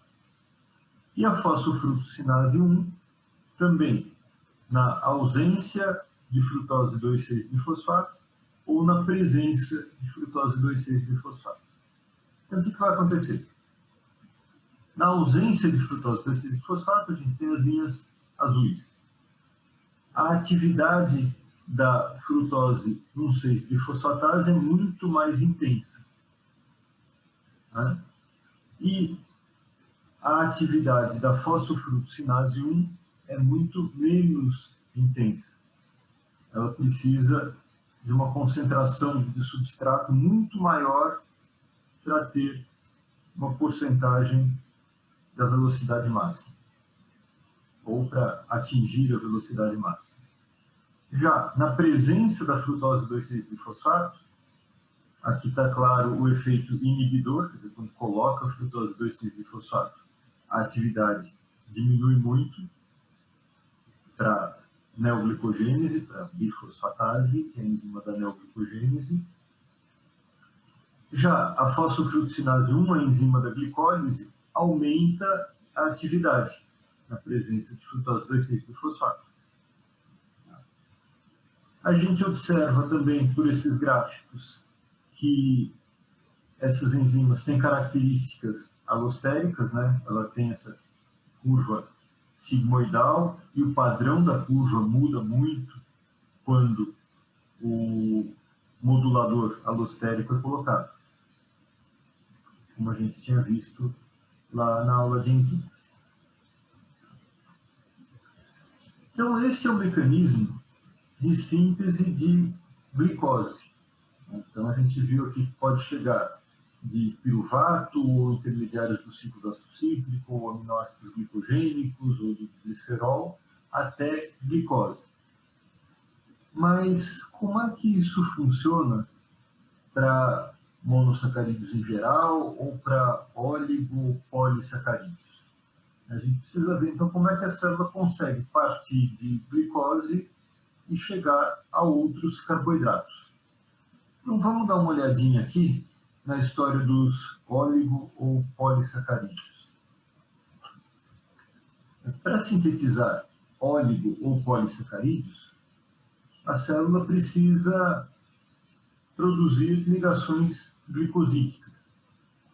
E para produzir ligações glicosídicas, ela vai usar enzimas que não tratam diretamente com os monossacarídeos isolados. Esses monossacarídeos, para serem incorporados em óligo ou polissacarídeos, precisam estar na forma de nucleotídeos de açúcar. É um nucleotídeo que, além do seu carboidrato constituinte da sua ribose ou desoxirribose, tem um outro carboidrato. Essa ligação, então, de um carboidrato a um nucleotídeo vai fazer com que ele seja um intermediário comum a essas vias de síntese de óligo e polissacarídeos. Eles marcam esses açúcares que vão ser usados como polímeros.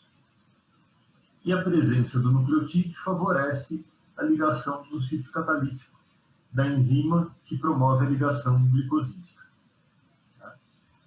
Então a gente vai ter aqui aquela situação de um açúcar monofosfato, então, por exemplo, glicose 6-fosfato ou glicose 1-fosfato, mais um nucleotídeo trifosfato,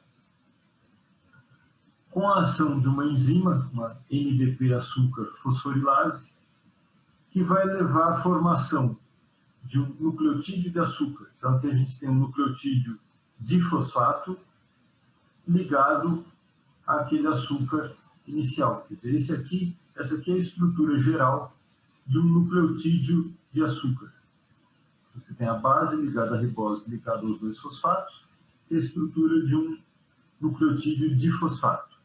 Poderia, por exemplo, ser uma uracila de fosfato, um UDP.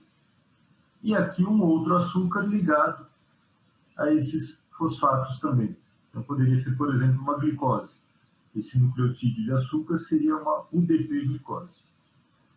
E os dois fosfatos do nucleotídeo trifosfato são liberados na forma de pirofosfato inorgânico. Esse nucleotídeo de açúcar vai ser usado, então, como substrato por enzimas que conseguem catalisar a formação das ligações glicosídicas. A gente vê aqui, por exemplo, então, a enzima o complexo enzimático que forma o glicogênio. É um complexo formado por principalmente duas unidades, uma chamada de glicogenina e outra de glicogênio sintase. Essa glicogenina recebe, num primeiro momento, uma unidade desse carboidrato. Então, esse UDP-glicose liga uma glicose à glicogenina e libera o nucleotídeo, o UDP. Fica, então, a glicogenina com um carboidrato. Essa estrutura consegue se ligar ao restante da enzima, a glicogênio sintase, a outra subunidade, formando uma quaternária. E essa estrutura quaternária vai promover a formação das ligações glicosídicas a partir daquele primeiro carboidrato que estava ligado lá, com outras unidades de UDP-glicose. Então, vai ter mais UDP-glicose cedendo a glicose, que vai ser ligada a que já estava aqui no complexo, e o UDP que vai sendo liberado. Vai alongando essa cadeia, formando as ligações glicosídicas alfa-1,4. Até que chega um ponto que isso vai ficando grande para essa estrutura. E as cadeias se afastam um pouco, mas continuam com a capacidade de catalisar a formação da ligação glicosídica. Só que agora, com esse afastamento, é possível fazer ramificações nessa cadeia. Então, as cadeias ramificadas começam depois da ligação de algumas unidades de carboidrato, de glicose, quando a estrutura se afasta. Então, esse afastamento permite o alongamento e a ramificação da cadeia. até que essa partícula de glicogênio vai ficando tão grande que essa cadeia não consegue mais se manter ligada, ela se libera do processo e fica uma partícula de glicogênio de reserva nas células desse animal. Isso acontece tanto nas células do fígado quanto nas células do músculo. Os dois tecidos que têm grandes reservas de glicogênio.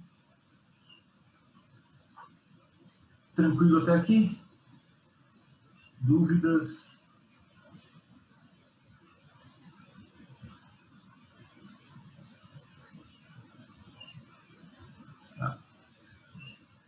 Bom, então a gente vai ter mecanismos que podem ocupar mais as células do fígado e de mais onde? As células do fígado e do músculo. As células do tecido muscular também conseguem fazer uma reserva de glicogênio.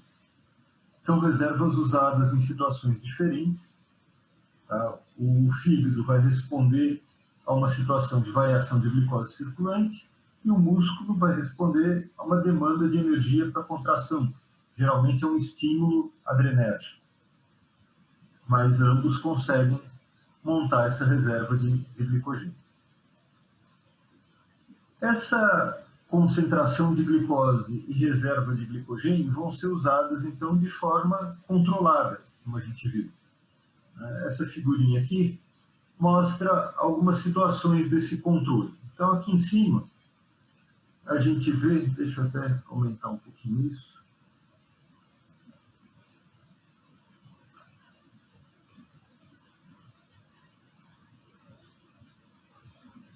Então, aqui a gente consegue ver, nessa parte superior da figura, um gráfico representando a concentração de glicose circulante, que pode passar por diminuições em função do consumo, ou principalmente da ingestão ou não de carboidratos.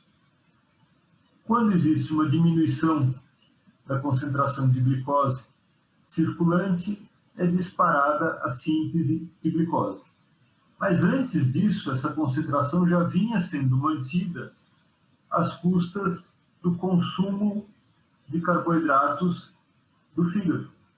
Então, o glicogênio hepático estava liberando glicose e essa glicose liberada estava mantendo a concentração de glicose circulante. Quando essa manutenção pela liberação de glicose a partir do glicogênio hepático chega a um nível muito baixo, cai a glicose circulante e o fígado começa a sintetizar a glicose usando os intermediários do ciclo, que podem ser repostos por aminoácidos. A gente vê que esses mecanismos são regulados por hormônios. Então, a gente vai ter, por exemplo, o glucagon, que eu tinha mencionado para vocês, que seria o principal modulador estimulando a neoglicogênese no fígado, mas também cortisol e adrenalina funcionando como estimuladores, a insulina funcionando como um inibidor da neoglicogênese, fazendo com que esse fígado produza uma grande parte da glicose circulante numa situação de hipoglicemia. Uma outra pequena parte é produzida por algumas células do rim.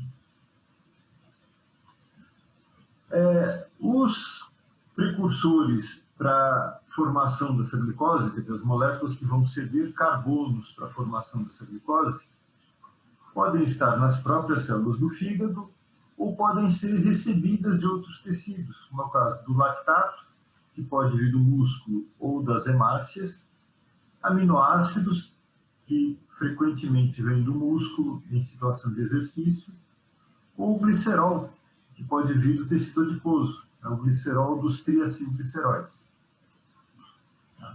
Então, a gente vê aqui os mecanismos de obtenção de substratos, de carbonos para a formação de glicose, e também os mecanismos de regulação. E aqui embaixo, a gente vê uma figura mostrando de novo o esqueminha da via de síntese de glicose. Então, aqui a gente tem a questão do piruvato sendo transformado em oxalacetato. Ele pode vir, por exemplo, do lactato, mas pode vir também da alanina. É transformado em oxalacetato. O oxalacetato em malato, o malato é transportado, volta ao oxalacetato. Esse oxalacetato, no citosol, é transformado em fosfenolpiruvato. Aí tem as etapas reversíveis da glicólise, né, até chegar à frutose 1,6-bifosfato. De frutose 1,6-bifosfato para frutose 6-fosfato já é irreversível, uma reação diferente. Essa frutose 6-fosfato é transportada para o retículo endoplasmático. Aliás, ela é transformada em glicose 6-fosfato, que vai para o retículo endoplasmático. E no retículo endoplasmático do hepatócito, ela vira glicose. E essa glicose, no fígado, pode ser transportada para fora da célula. Então, a gente tem essa possibilidade de uso de glicose para reposição de glicose circulante, como mostrava essa primeira figurinha que eu comentei aqui. Tá. Então, eu estou insistindo um pouco nessa situação de o músculo se comporta de um jeito, o fígado se comporta de outro, porque a gente tem mecanismos de regulação e de ação das vias metabólicas diferentes entre esses tecidos. A gente vai ter uma resposta diferente entre fígado e músculo. Na questão da reserva de glicogênio, isso fica mais nítido. Então, a gente observa aqui, nessa parte de cima da figura, uma comparação entre fígado, aqui à esquerda, e músculo à direita, em relação à concentração de glicose circulante. O que a gente vai notar aqui? A gente vai notar que a concentração de glicose circulante pode influenciar esses dois componentes, tanto o fígado quanto o músculo. Por quê? Numa situação de concentração normal de glicose circulante, tanto o fígado quanto o músculo podem receber essa glicose circulante, podem captar glicose circulante. Se a gente tiver um aumento nessa concentração de glicose circulante, os dois, tanto o fígado quanto o músculo, podem usar essa glicose como fonte de glicose 6-fosfato, depois glicose 1-fosfato e usar isso na síntese de glicogênio, tanto no fígado quanto no músculo.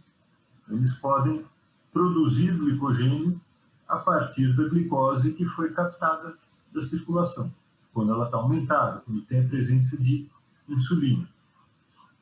Já quando a situação se inverte, quando a concentração de glicose circulante é baixa e essa sinalização por insulina diminui e por glucagon aumenta, o que vai acontecer aqui? A gente vai ter uma diminuição da oferta de glicose, uma sinalização para o fígado de que o consumo de glicose vai ser diminuído, que nem a gente viu aquele mecanismo lá, por frutose 2,6-bifosfato, então a glicólise vai ser diminuída, a neoglicogênese pode ser estimulada, e a reserva de glicogênio vai ser usada.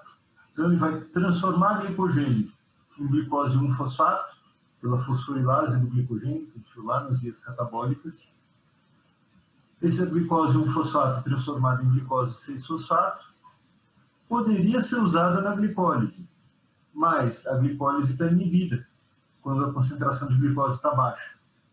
Então, ele transforma em glicose e manda isso para a circulação. Já no músculo, a história é um pouco diferente. Primeiro que o músculo responde muito pouco a glucagon. Quase não tem receptor de glucagon no músculo. Então, ele vai responder quase nada a esse glucagon, então a degradação de glicogênio não funciona muito bem.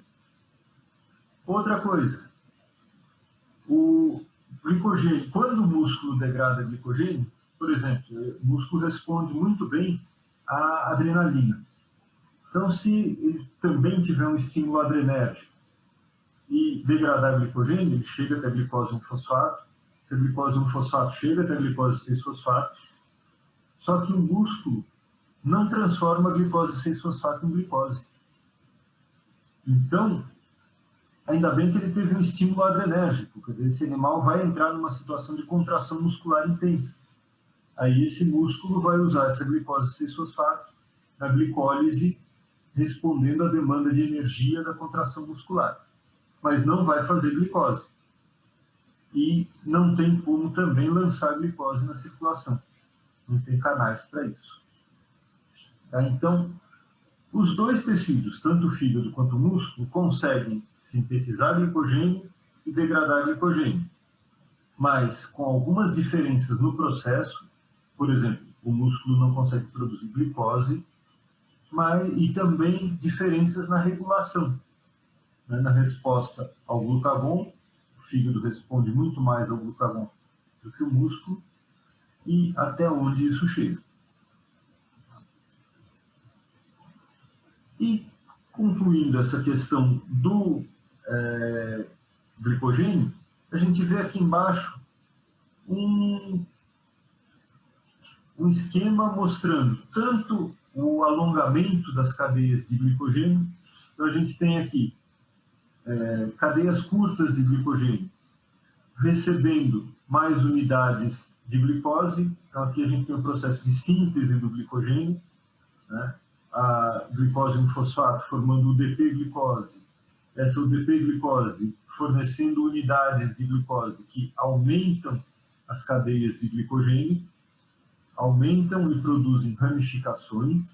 Então, nesse pedaço aqui, a gente tem o processo anabólico, a síntese do glicogênio. Isso, estou vendo que vocês estão colocando presença aqui, aproveito esses minutinhos finais aí para colocar presença assim. Então, nessa parte de cima e da esquerda aqui da figura, o processo anabólico com a extensão das cadeias de glicogênio e a ramificação dessas cadeias. E nessa outra parte, inferior à direita, a gente tem o processo catabólico, com a liberação de unidades de glicose, com a fosforilase do glicogênio, a transferência daquelas unidades de ramificação para o seu aproveitamento e o uso da ligação glicosídica alfa-1,6 com a liberação de glicose também.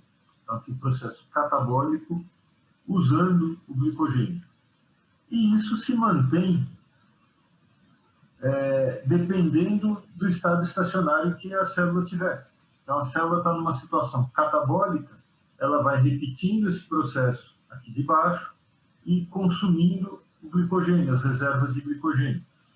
Mas se o estado estacionário muda para uma situação anabólica, ela passa a realizar esses outros processos anabólicos e volta a aumentar as partículas de glicogênio. Então, vai acontecendo um balanço entre diminuição das partículas de glicogênio com liberação das unidades de glicose 1-fosfato ou consumo de glicose levando a um aumento dessas partículas de glicogênio. Tudo isso regulado por esses sistemas que definem a resposta da célula em função de concentração hormonal, né? Principalmente aqui a insulina e o glucagon, mas também com influência de cortisol e epinefrina ou adrenalina. A gente observa nesse esquema vários pontos de regulação por vários moduladores diferentes na neoglicogênese. Então, a gente vê aqui em cima um esqueminha geral, né, de glicogênio para glicose 1-fosfato, para glicose 6-fosfato, ou de glicose para glicose 6-fosfato, passando para frutose 6-fosfato, frutose 1,6-bifosfato, e aí aqueles intermediários comuns entre glicólise e neoglicogênese, que não estão nem com o nome aqui, porque a gente não tem regulação nessas etapas, e mais para frente a questão do fosfenol piruvato, para piruvato, para oxalacetato. Então, aquela outra etapa de regulação entre glicólise e neoglicogênese. Mostrando a influência desses vários moduladores, então insulina e glucagon, né? E em alguns casos a participação de cortisol também, sendo que insulina favorece o processo catabólico e glucagon e às vezes cortisol favorecem o processo anabólico, tá? Nas várias etapas de regulação desse mecanismo como um todo. Tá? Dúvidas até aqui? Bom, o Zoom vai interromper a gente daqui a pouquinho, aí intervalo de 10 minutos, e a gente volta para continuar mais um pouquinho essa questão de vias anabólicas de carboidratos, esse mecanismo de regulação. Aí acho que se aparecer alguma dúvida, deixa para a gente discutir depois do intervalo. Tá?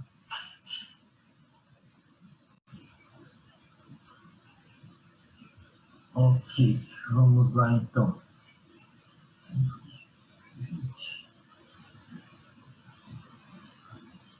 Bom, eu estava comentando com vocês essa questão de regulação, então, a integração entre glicólise e neoglicogênese, né, essa regulação coordenada e recíproca desses mecanismos. Aí tem um aspecto ainda a ser discutido, que é a integração também com o metabolismo de lipídios, como é que isso funciona.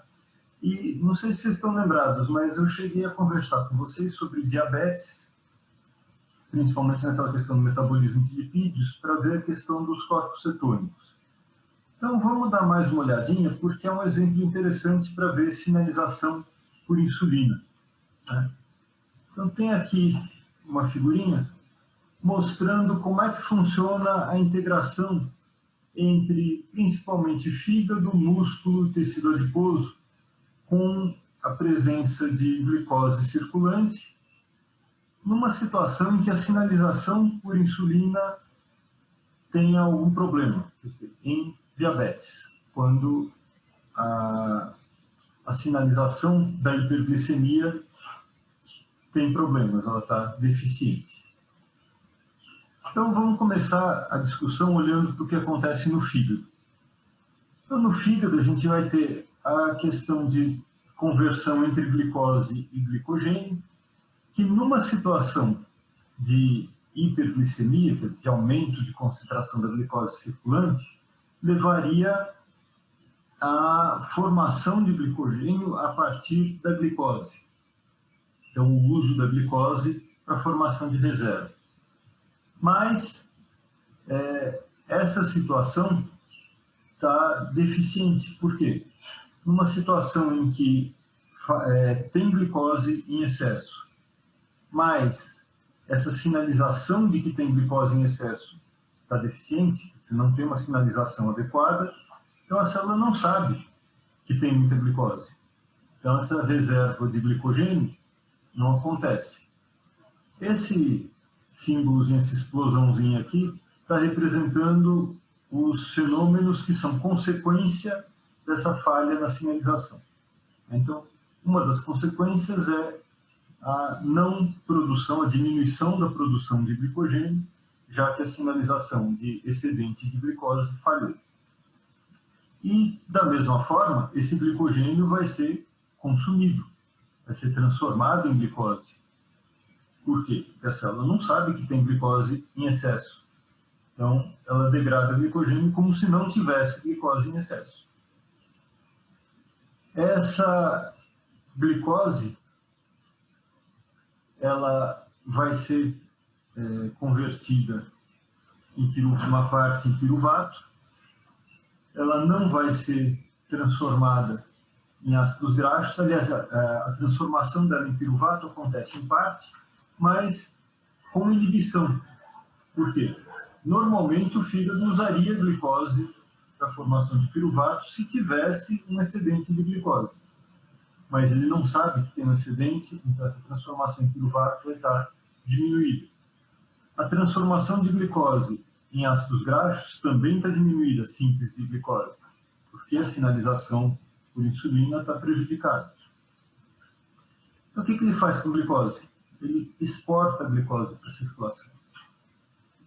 Então, essa glicose vai ser lançada na circulação, agravando ainda mais a situação de hiperglicemia.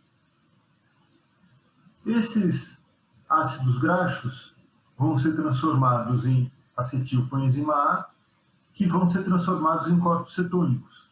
Por que vão ser transformados em corpos cetônicos? Lembra que a neoglicogênese vai estar ativa, então ele vai estar sintetizando glicose. Essa síntese de glicose consome intermediários do ciclo do ácido cítrico, diminuindo o aproveitamento do acetilcoenzima A no ciclo. Então, esse acetilcoenzima A vai ser desviado para corpos cetônicos que vão ser lançados na circulação, apesar de se ter um excedente de glicose. Mas a sinalização de que se tem isso não está funcionando. Tá?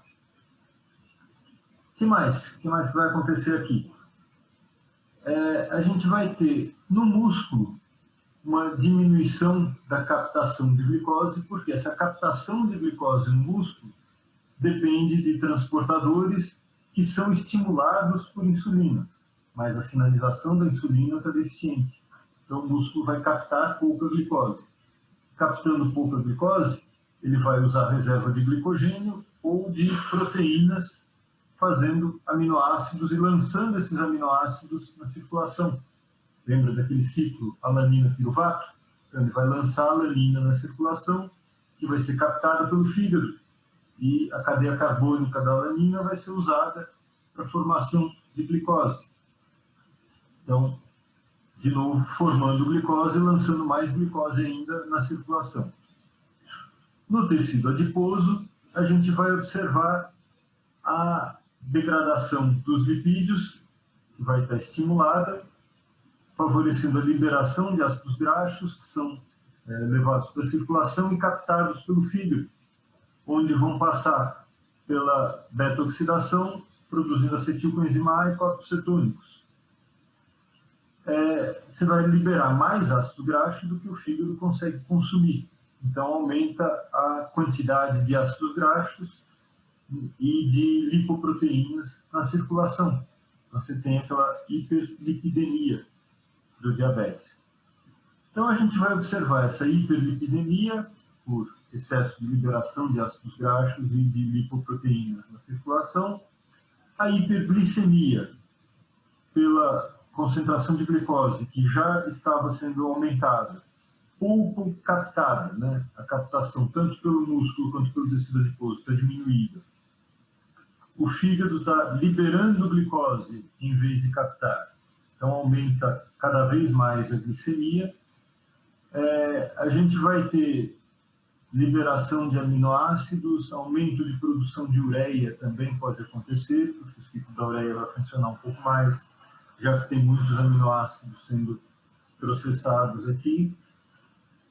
Esses corpos cetônicos levam à produção de componentes ácidos, levando então a uma acidose metabólica, que são as principais consequências observadas para essa situação de diabetes não compensada.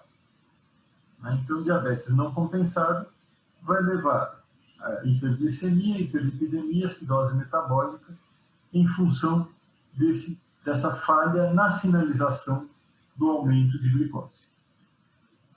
Dúvidas?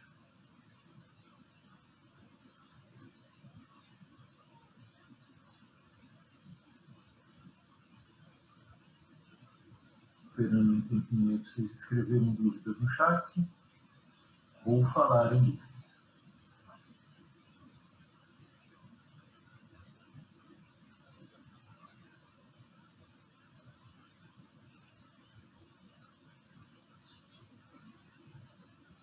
Tudo bem? Ok.